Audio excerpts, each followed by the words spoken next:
Luiz Andrew Napolitano para o Judging Freedom. Hoje é sexta-feira, 23 de janeiro de 2026. É o nosso programa favorito, é o fim do dia, é o fim da semana. Esta é a mesa redonda da comunidade de inteligência, onde Larry Johnson, Ray McGovern e eu nos esforçamos para compreender e analisar o que aconteceu nesta última semana. Larry e Ray, sejam muito bem-vindos. Obrigado, como sempre, por se adaptarem à minha agenda. Ray, eu gostaria de começar com você. Será que a CIA está lambendo as feridas após o seu fracasso colossal nas ruas do Irã nas últimas 2 semanas? Não haverá feridas a menos que o Congresso ou alguma outra entidade responsabilize a CIA. Eles simplesmente tentarão de novo da próxima vez. Eles têm o dinheiro, eles têm as pessoas que podem fazer isso, eles tentarão novamente se parecer oportuno. Nada de lamber feridas, não. Não há como se esquivar, chamando à responsabilidade. Larry, o que o Ray acabou de dizer, sem dúvida alguma, verdadeiro, no entanto, é algo profundamente profundo e manifesta a completa ausência de quaisquer padrões morais. O que quer que seja. Quer dizer, isto é um jogo? O FSB nos derrotou desta vez nas ruas porque eles desativaram o Starlink. Nós os derrotaremos na próxima vez. Esqueçam os milhares de seres humanos que morreram. Sim, não, eles estão a concentrar-se no que lhes foi incumbido, por assim dizer, pela Casa Branca, neste caso. Porque Mas este projeto para remover a República Islâmica tem estado, sabe, em atividade já por 40 anos. Na verdade, se formos contar, já são 46 anos. Se formos... Até o dia em que o Shah foi deposto? Sim. Quando eles assumiram o poder em 1980, nós começamos desde o primeiro momento, desde o início, a removê-los, a destruí-los. Você veja, isto... sabe, eu lembro de estar enfurecido na época, sem ter o entendimento, a percepção ou a apreciação da história. Mas a América tinha ouvido esses cânticos de morte à América e disse, bem, poxa, por que eles nos odeiam tanto? Mas, no entanto, quando você volta e olha para o que fizemos como Estados Unidos, começando por encorajar Saddam Hussein, que mais tarde se tornou nosso inimigo, sabe, ele era nosso amigo naquela época. Então... sabe, nós demos a ele produtos químicos precursores que foram usados para co-construir armas químicas, gás mostarda em particular. E como consequência disso, naquela guerra, estima-se que bem mais de 500 mil soldados iranianos morreram. Então, nós, sabe, se usarmos este princípio, porque ficamos indignados que o Hamas e o Hezbollah sejam agentes do Irã.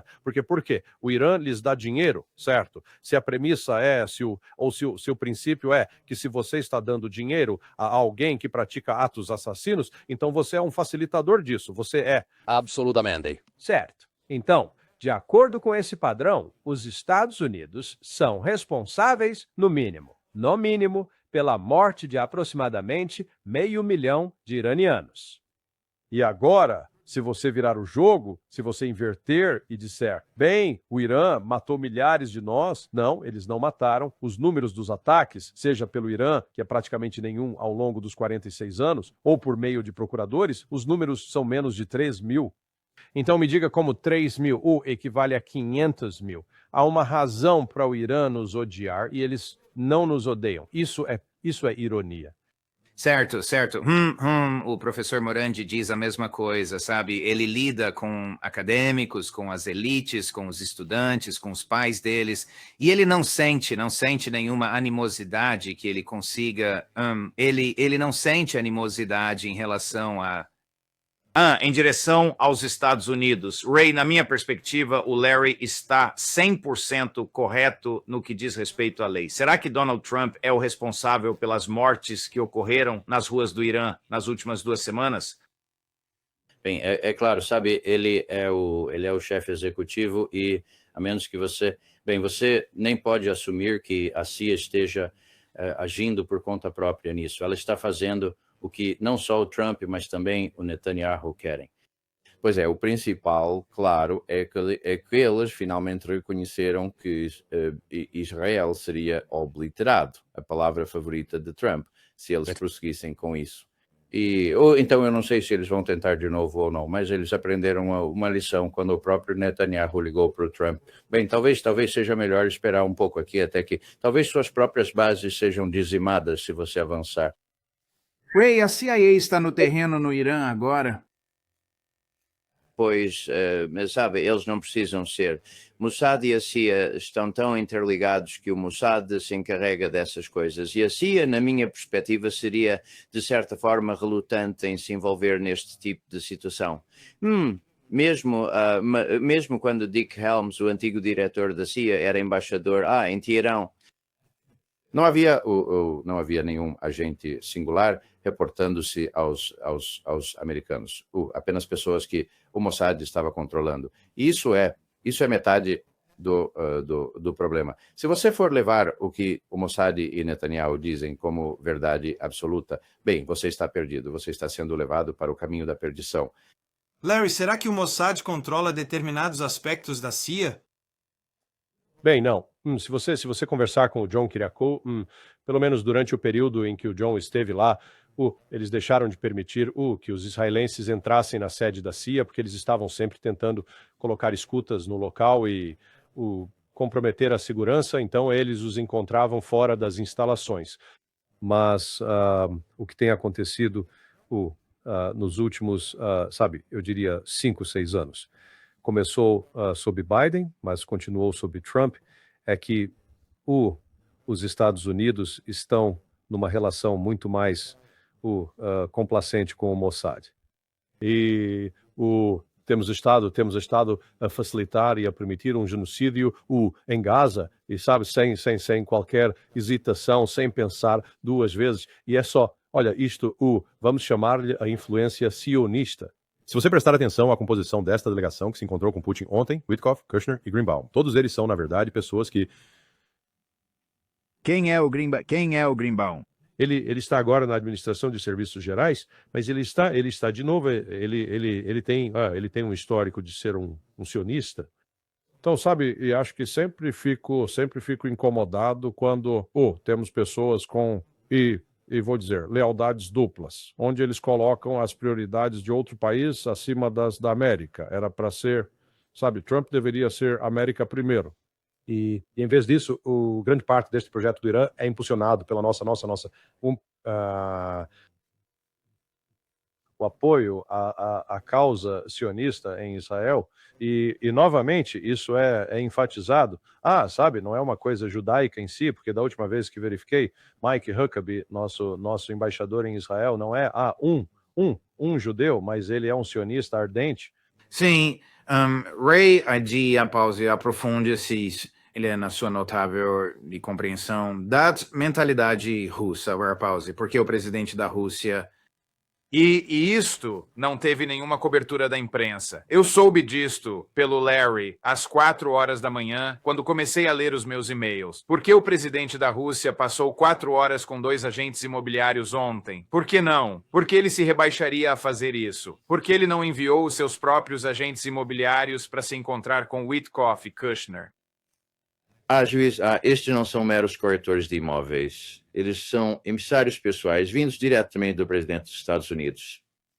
Sejamos claros sobre isto. Trump deu a estas duas pessoas a incumbência de estabelecer uma relação decente com a Rússia, antes de mais nada, no que diz respeito à Ucrânia.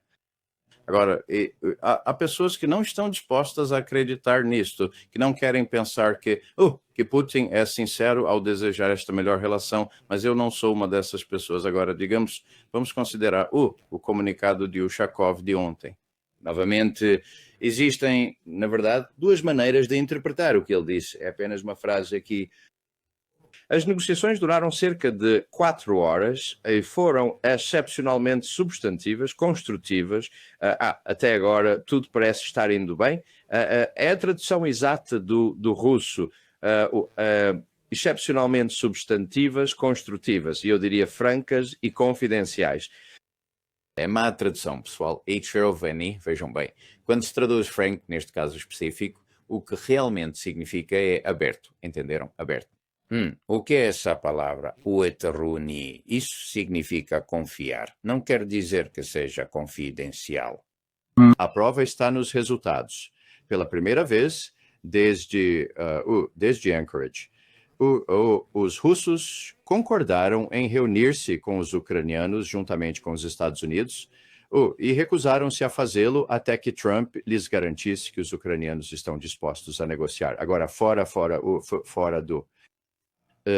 nas sessões na Suíça, tivemos uma indicação de que Trump satisfez Zelensky quanto às garantias de segurança. O que resta? Acordos de terras. Isso é abertamente reconhecido agora. Quem está se reunindo agora em Abu Dhabi?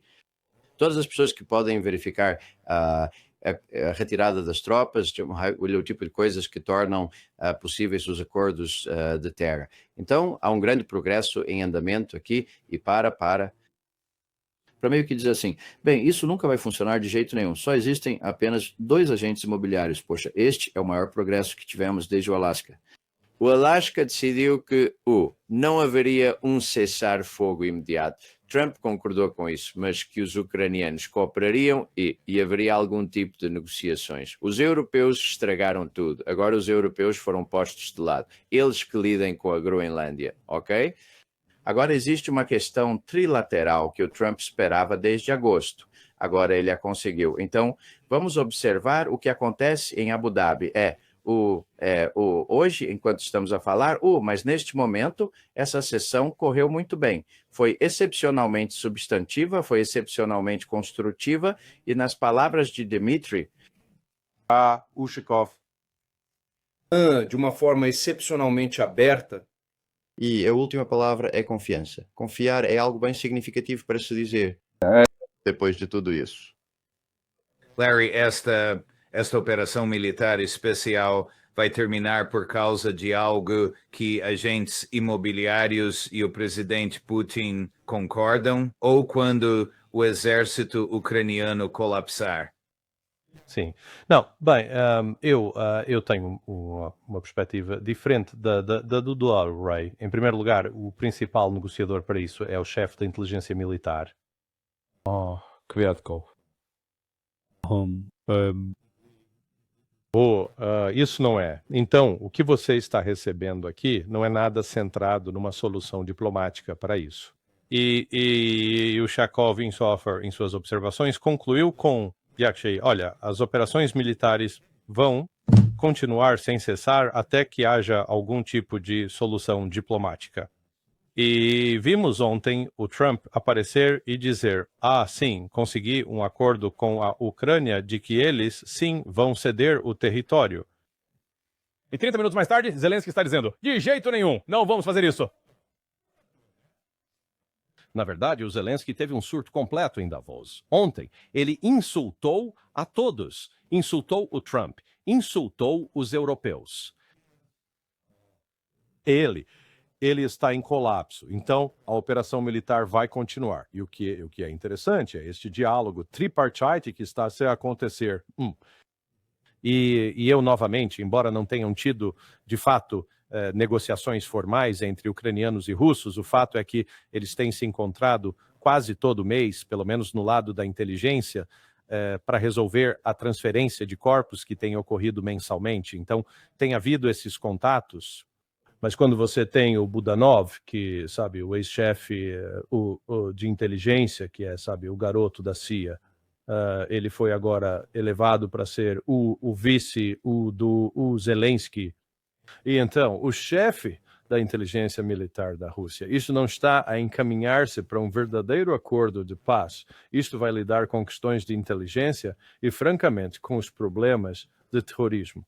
Lembre-se, este general, ou este almirante que está liderando a delegação russa, ele foi quem entregou o controle ao adido de defesa do Cipro 2 semanas atrás, dizendo, aqui estão os dados de mira que comprovam o envolvimento de vocês, da CIA, da sua própria agência de inteligência, no ataque à residência oficial de Vladimir Putin. Então, sabe, eu penso que é uma verdade inegável que os russos realmente gostam do Trump e eles, de fato, gostariam muito de conseguir um acordo com ele, mas quando analisamos as outras áreas onde Trump atua, suas ações concretas, Ele é tão imprevisível que não consigo imaginar os russos sentados lá dizendo, puxa vida, ele é um parceiro de confiança. E mais um último ponto.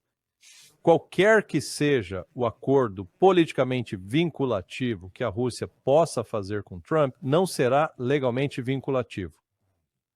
Para ser legalmente vinculativo, você precisa de um tratado, algum documento formal em vigor, e por mais que Trump queira se dar bem com a Rússia, não vejo ninguém do lado republicano e democrata, como maioria, disposto a aceitar tal acordo. Certo, certo. Um tratado exige 2/3 de ratificação, mas Ray, o Trump não cumpre tratados de qualquer forma, ele não tem utilidade para o direito internacional. Eu quero passar para a Groenlândia. Vai em frente, Ray. Tratados são o terceiro passo, está bem? Sim. O terceiro passo, que agora é possível, é um cessar-fogo. É precisamente por isso que se tem o chefe da GRU em Budanov e também David Arakhamia, que liderou as negociações em Istambul, lá atrás, em o março e abril de 2000. Aqueles que Joe Biden e Boris Johnson persuadiram Zelensky a rejeitar. Sim. Então, esta é a mais alta delegação, tirando o próprio Zelensky, que estão enviando para lá. Do lado russo é uma delegação muito importante também. Então, não se trata de troca de corpos, mas sim de troca de território. E todos reconhecem isso. Agora, se o próprio Zelensky disser que está satisfeito com as garantias de segurança que recebeu dos Estados Unidos, o único ponto de atrito que resta é a troca de território. E a composição de ambas as delegações em Abu Dhabi ratifica, na minha opinião, que este é o assunto principal aqui. Está a aproximar-se o momento em que será um cessar-fogo, certo? Um cessar-fogo, sim, está bem? Isso não significa um tratado. Isso pode acontecer talvez anos mais tarde. Mas um cessar-fogo, porque Putin não quer que esta situação resulte na ocupação de toda a Ucrânia. Isso seria uma grande tolice. Isso seria como o Vietnã, entende? Então, ele quer um acerto. Se ele não conseguir um acerto, claro, ele tem a vantagem, ele vai continuar. Bem, é difícil para mim acreditar que eles concordarão com um cessar-fogo com todas as vezes que o Sergei Lavrov disse a Larry e a mim pessoalmente, assim como ao mundo muitas e muitas vezes, não vamos fazer um cessar-fogo. Larry, a última palavra sobre isso e depois quero passar para alguns outros tópicos. Bem, a Rússia não está negociando para dizer, ok, vamos ceder parte de Zaporizhia ou Kherson. Não é isso. Isso está fora de questão.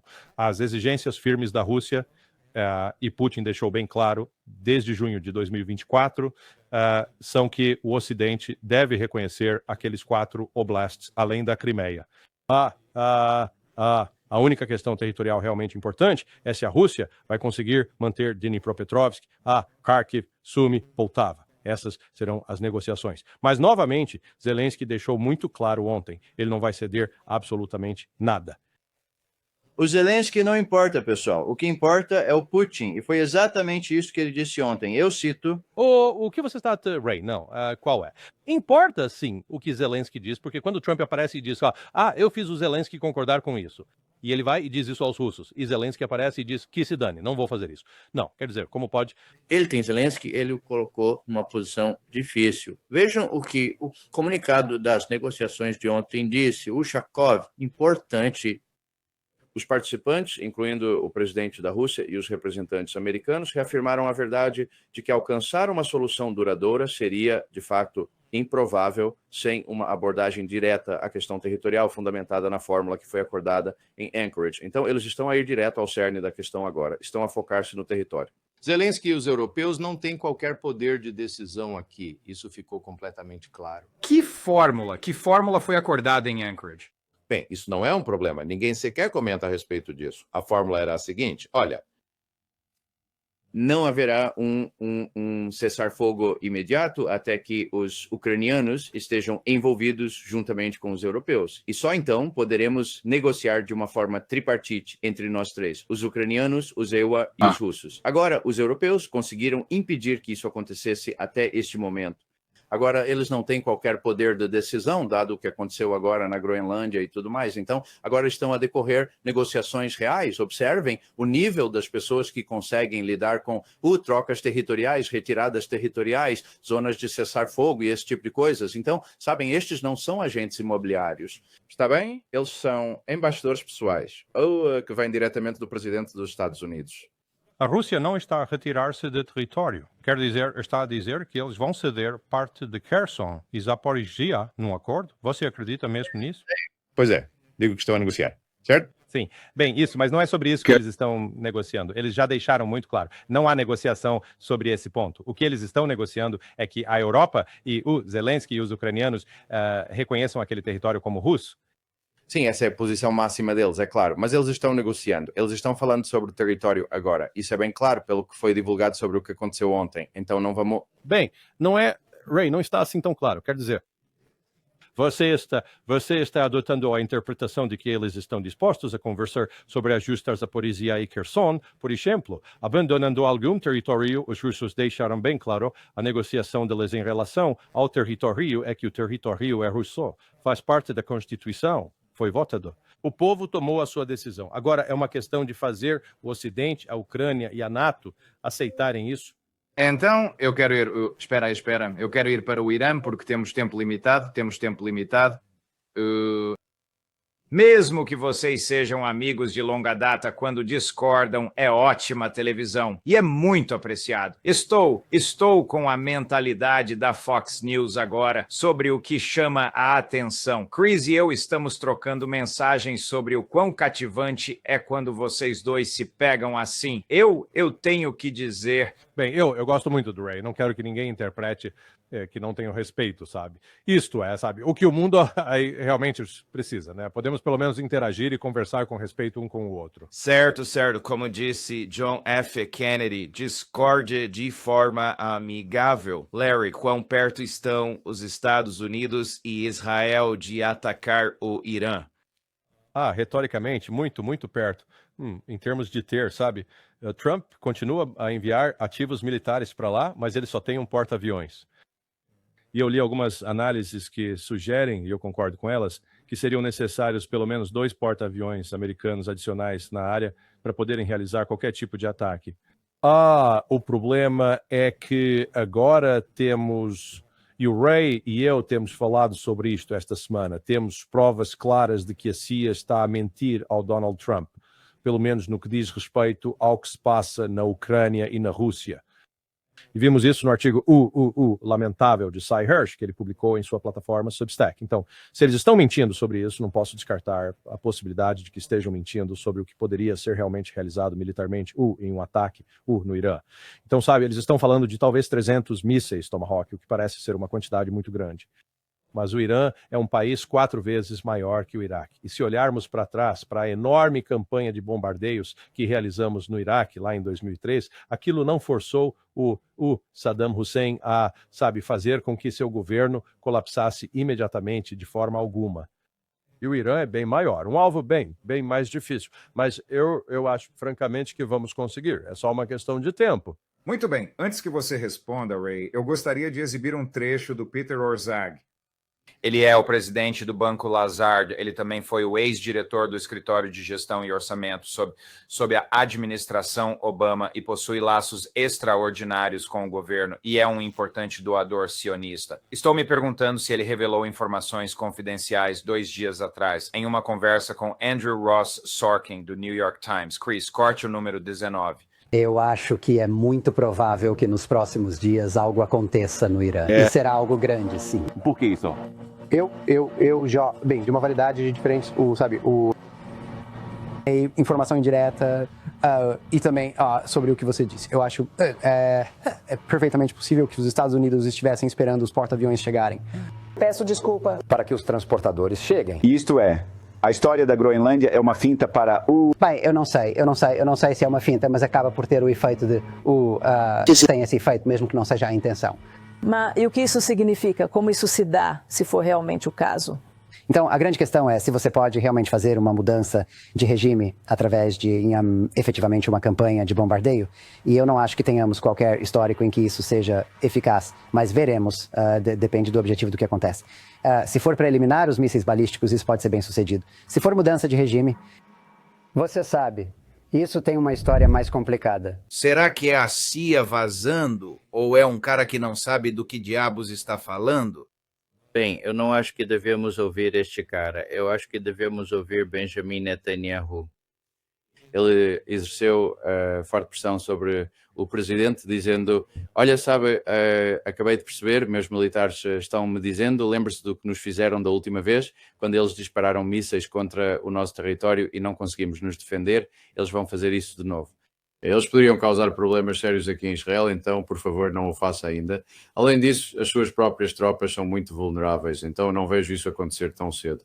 Porta-aviões ou não porta-aviões? E vamos nos lembrar, porta-aviões são alvos fáceis. A última coisa que deveriam aconselhar Trump a fazer é colocar um porta-aviões em qualquer lugar próximo, ao alcance da Força Aérea Iraniana, ou de sua artilharia de mísseis.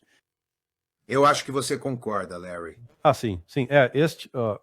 Em primeiro lugar, esse sujeito aí do Lazar, eles não têm uma frota de múltiplos porta-aviões, eles só têm um. E ainda assim, esta noção... De acordo com Larry Wilkerson, você precisa de 3 para ser eficaz.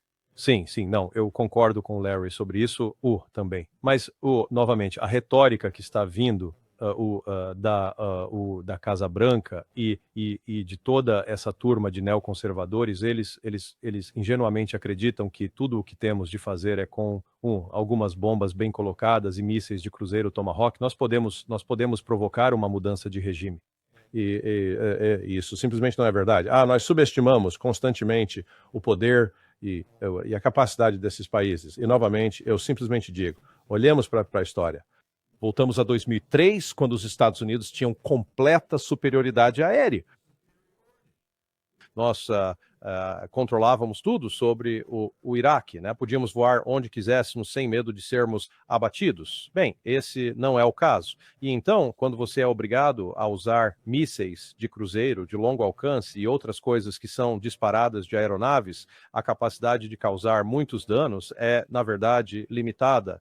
E as pessoas se esquecem disso. O Irã é um país muito, muito grande. E quando não fomos capazes de fazer isso no Iraque, como estou dizendo, ok, qual é a nossa base para pensar que agora podemos fazer isso no Irã e ter sucesso? É simplesmente uma loucura. Pessoal, muito obrigado. Pause. Uma excelente conversa com esse Pause. Como sempre, a dupla jornada é muito apreciada. Pause. Esperamos vê-los na segunda-feira.